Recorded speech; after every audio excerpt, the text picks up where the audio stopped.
Hey guys, Jam here, and in today's video I accidentally started another army.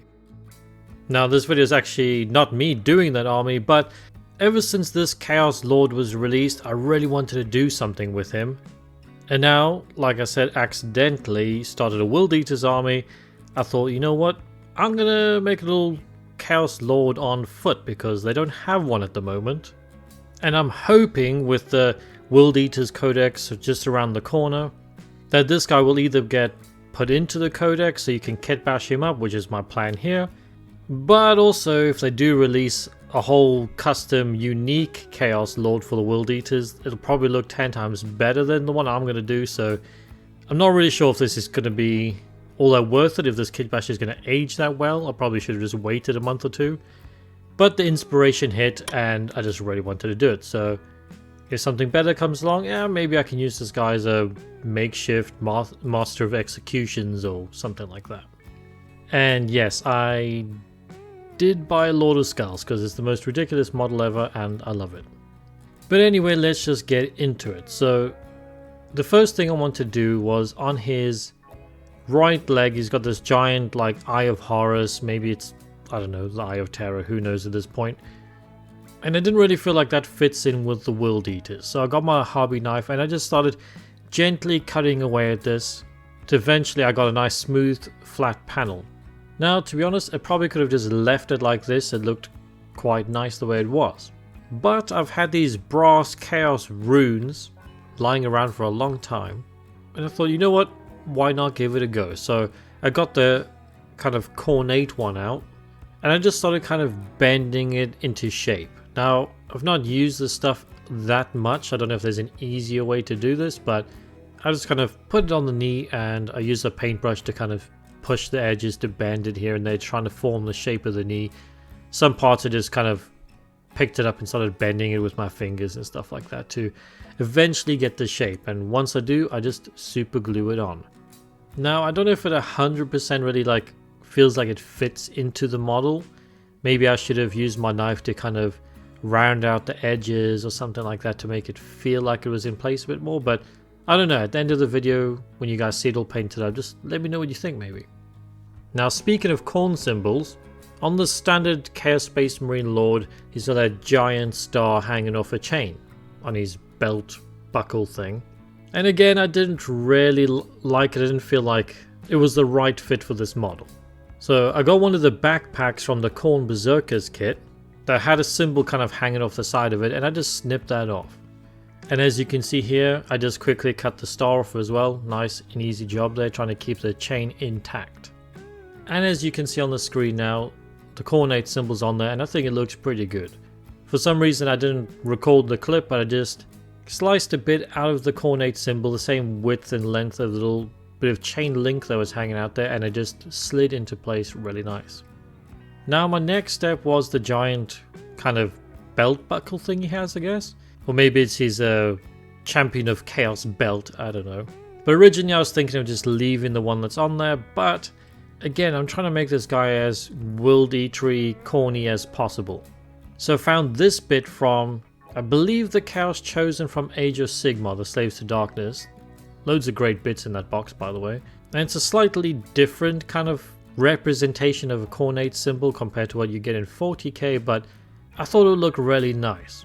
So all I did was I got my hobby knife, I trimmed down the existing champion belt buckle, then I just went in kind of dry fitting this Khornate bit, bending it a bit here and there because obviously it has to go around this curve of the belt, and I just did that by hand, just very gently bending bits here and there until I felt like it fit in place.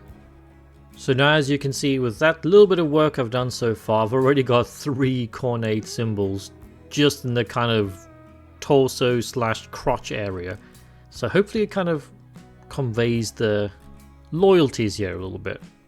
And speaking of loyalties, the next part is the World Eaters shoulder pad. Now the standard kit has this giant cape and everything that the shoulder pad fits underneath, so you can't just put the World Eaters one in there. It requires a bit of trimming. And that's basically all I did. I tried to mimic the cuts on the original shoulder pad onto the new one, And spoiler alert, I definitely cut way too much off at one point, so if you actually look at the model at the end, there's quite a bit of a chunk missing. Maybe I should have just redone it, but I thought it looked okay. It's not that noticeable. But yeah, stuff like this, you just require tiny little cuts here and there, a bit of sanding, and a lot of dry fitting so you don't make any mistakes like I've done. And once that shoulder pad was glued in, I had to get the other arm. Now, the standard kit comes with really cool weapons, to be honest. It comes with a power fist, a hammer, a maul, all that kind of stuff, but nothing says Champion of Khorne to me than dual wielding chain axes. Or just one giant axe. Maybe I should have done that instead, but yeah, I went for dual axe. Again, I don't know if this is going to be WYSIWYG. Is this going to be in the new Chaos Lore datasheet? I don't know. I know some people say it doesn't matter. I kind of like to keep my stuff as WYSIWYG as I can. So again, this kind of goes back to the theme of this video, like hoping this will be worth it, because I don't know if this guy's going to be usable or not, but it just seemed fitting to me. And on that note, the axe that I use is just one from the Berserker kit. Now, another thing I really wanted to do on this model was to change the base, to have something a lot more thematic for World Eaters, and that's obviously, you know, it's going to be skulls and dead bodies. And luckily, Games Workshop have just released that Battlefield Trophies box. I had to buy it, it was awesome. So I got this little dead marine, and I started playing around with the position and how it's all going to work out. So yeah, I just stuck him onto the base, and it was a bit awkward because this bit's quite chunky and the base is only a 40mm, I believe, so there wasn't much room there. So I had to introduce some plastic card. So I got my diamond plate plastic card, which I use in like almost all my basing at this point.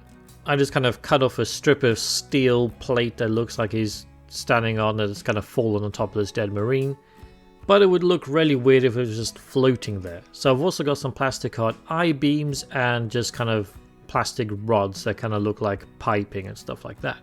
So yeah, I just kind of cut them and put them where I wanted them to go, just kind of, like say, dry fitting, see if it all works out. And the kind of theme I'm going to go for this base is ash-filled battlefield that's kind of gone a bit muddy from all the blood that's soaked into it. Kind of like a trench warfare kind of thing. So there's going to be barbed wire and stuff like that.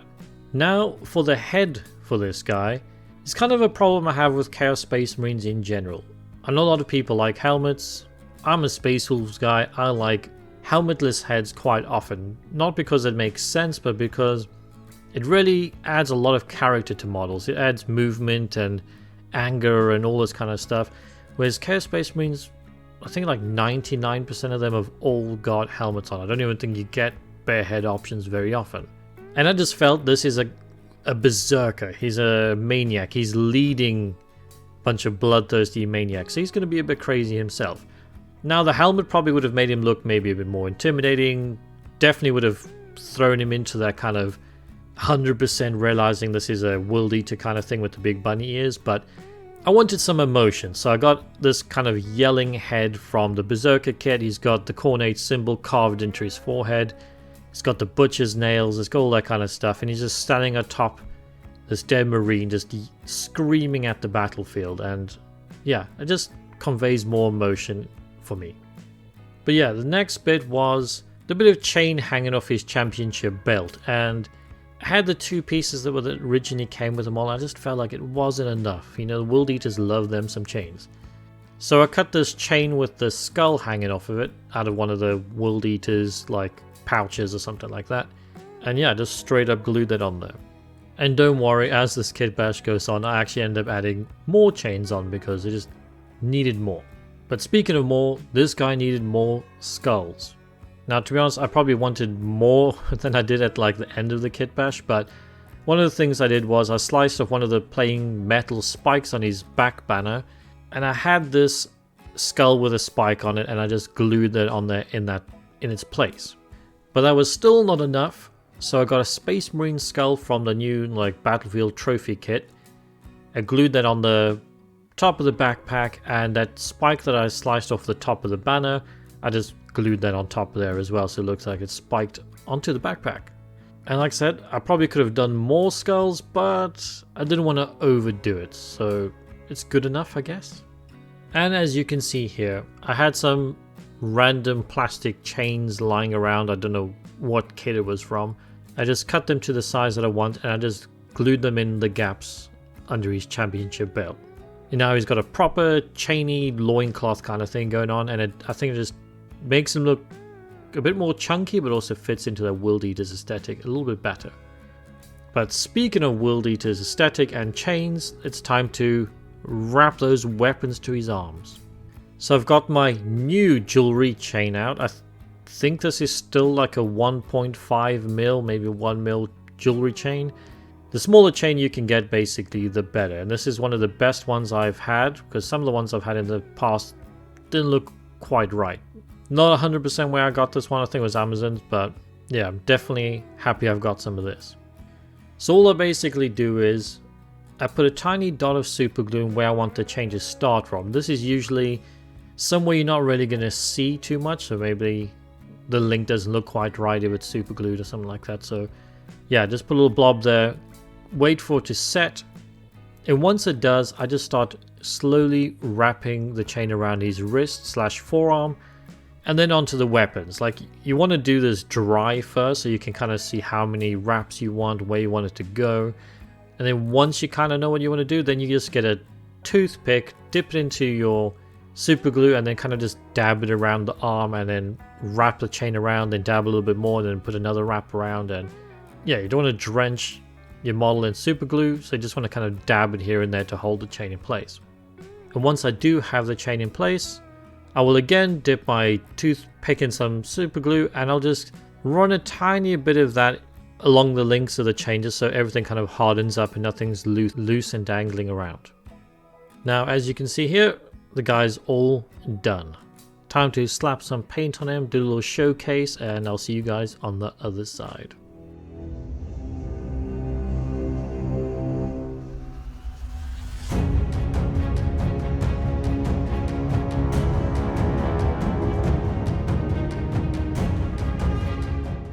And there you have him, ladies and gents, in all his blood-soaked, Khorne glory.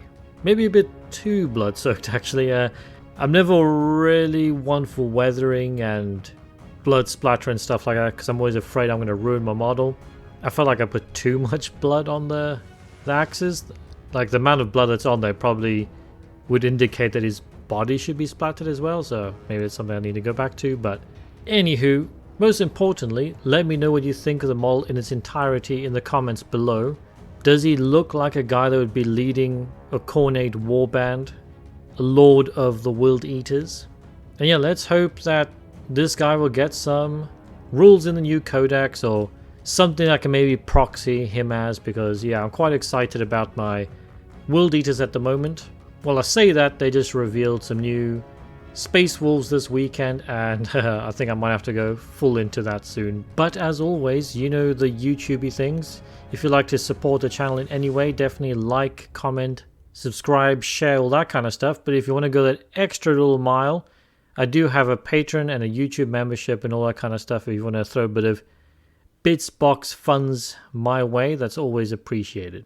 But yeah, this is definitely turning into the year of chaos for me. I know Games Workshop kind of said it was going to be the year of chaos for them, but for some reason it's turning into mine as well. I've done a Wordbearers kill team so far, check that video out, and now this guy, and I've got a few more coming as well. Oh yeah, and I did a Death Guard Lord of Contagion in January, I think it was. Almost forgot about that guy.